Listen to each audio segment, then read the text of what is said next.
माझं नाव मंगेश ज्ञानेश्वरराव भाऊ, राहणार बेलोरा. काय सांगाल इथे सभा संपलेली आहे तुमची शेवटची सभा, आता काय वाटतं आपल्याला? हे जो आता शेवटची सभा संपलेली आहे, हा जो जनसमुदाय इथं आलेला आहे हा आपल्या वैयक्तिक खर्चानं आलेला आहे. हे इथं पैशाची काही कोणाला भूक नाही.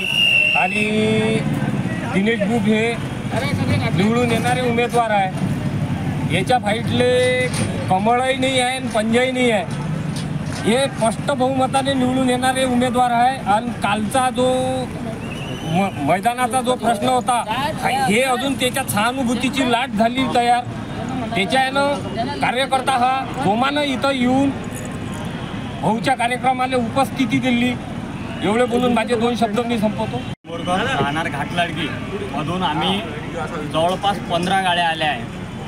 कुठंही 1 रुपया आम्हाला दिला नाही आणि 1 रुपया आम्ही कोणाचा घेतला नाही. सो खर्चानं आम्ही इथपर्यंत आलो आणि आम्हाला माहीत आहे की विजय हा आमचा निश्चित आहे. सिटी आमचीच वाजणार आहे हे आम्हाला माहीत असून, आणि जो ग्राउंडचा प्रश्न झाला काल, त्या ग्राउंडचा प्रश्न केला हे चांगलं झालं. आमच्या डोक्यातली तुम्ही आग जागृत केली आणि आम्ही पेटून उठलो आणि त्या ताकदीनं आम्ही इथं उभं झालो. आणि दिनेश बुब हा निश्चित आमचा उमेदवार असू शकतो आणि प्रचंड बहुमताने विजय येईल एवढंच सांगतो.